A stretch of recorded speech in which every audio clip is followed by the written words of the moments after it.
로어, 출처를 알 수 없는 이야기, 믿기 힘들지만 설득력 있는 이야기, 도시 전설을 뜻한다.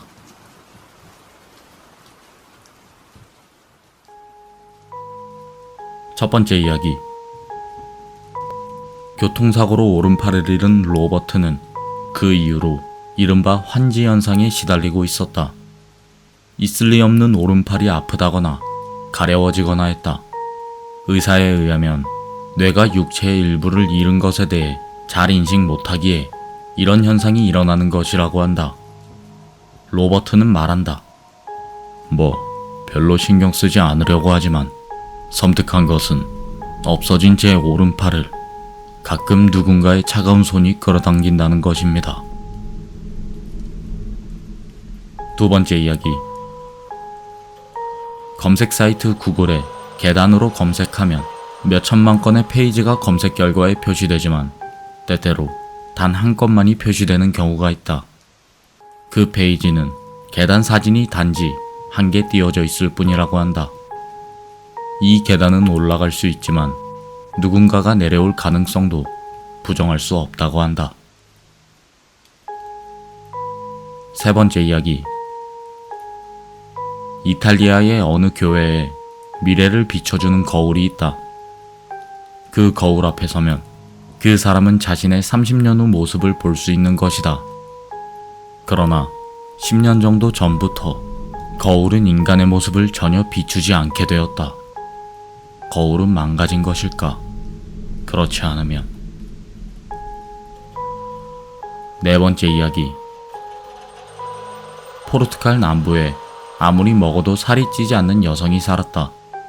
여성은 평소 보통 사람의 2배 이상으로 먹어치웠지만 빼빼 마른 체형을 유지했다. 어느 날 그녀가 죽고 시체는 화장되었다. 헌데 이상하게도 불타고 남은 뼈는 2사람 분량이었다. 다섯 번째 이야기. 1970년 어느 고등학교의 수학여행 중에 전대미문의 심령사진이 촬영되었다. 그것은 희한하게도 큰 연못을 배경에 찍힌 어느 반의 사진이다. 교복을 입은 30명 정도의 남녀 학생이 3열로 서 있었고 줄의 중앙에는 웃는 얼굴의 교사도 있었다. 아무도 없던 연못의 사진에 30명 이상의 영혼이 정연하게 줄서 비쳐 있던 것이다.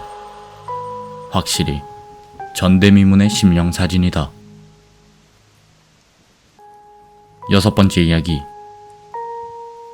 러시아의 어떤 곳에서 호사스럽고 눈부신 상자가 발견되었다. 그 상자는 도로의 한가운데에 방치되어 있었고 대형 개 정도의 크기였다. 상자 안에는 인간의 아래턱이 대량으로 들어가 있었다. 검사를 한 결과 그 아래턱은 모두 동일 인물의 것이었다고 한다. 일곱 번째 이야기. 2001년 7월 영국의 어떤 병원에 친구가 운전하는 차에 탑승해 사고를 당한 남자가 옮겨져 왔다. 대수술의 끝 목숨은 잃지 않았지만 시력을 잃은 그는 자신의 눈을 이렇게 만들었으면서 모습을 보이지 않는 친구에게 격렬한 분노를 느껴 그 남자의 심장을 끊어버려 주세요 라고 매일 저녁에 신에게 기도했다. 어느 날 아침 남자는 심장마비로 죽었다. 그의 가슴에는 그 친구의 심장이 이식되어 있었던 것이다. 여덟 번째 이야기. 1900년 헤아테네항에서 진주를 채집하던 사람이 한 개의 금속 세공물을 발견했다. 그리스 국립박물관에 보내진 그것은 기원전 60년 정도의 것이라고 추정되어 보관되었다. 1958년 프린스톤 대학의 프라이스 교수가 우연히 이것을 관찰했고 놀라운 사실을 발견했다. 그것은 정교하게 만들어진 지구, 태양, 달, 그 외의 행성의 궤도 모형이었기 때문이다. 아홉 번째 이야기. 선천적으로 눈이 안 보이는 딸이 어느 날 아버지에게 색이란 건 뭐야? 라고 물어보았다. 아버지는 음악이 많은 소리로 되어 있듯이 이 세계는 많은 색으로 되어 있단다. 라고 대답했다. 그 이후로 다른 붉은 종이와 푸른 종이가 찢어지는 소리를 구별하는 등 색 차이로부터 소리의 차이를 인식할 수 있게 되었다. 하지만 물이 흐르는 소리, 바람이 부는 소리 등 투명한 것이 내는 소리는 들리지 않게 되어버렸다. 10번째 이야기.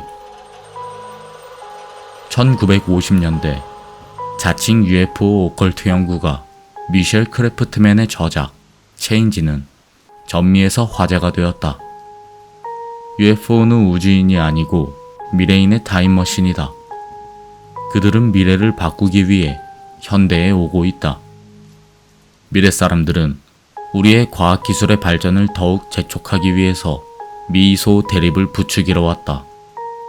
이유 없는 실종 사건은 미래인이 범인. 이러한 주장이 주목을 끌었지만 1959년 2월 12일 뉴욕의 블루클린 다리에 그의 자동차와 그가 입고 있던 옷을 남긴 채로 그는 행방불명이 되었다.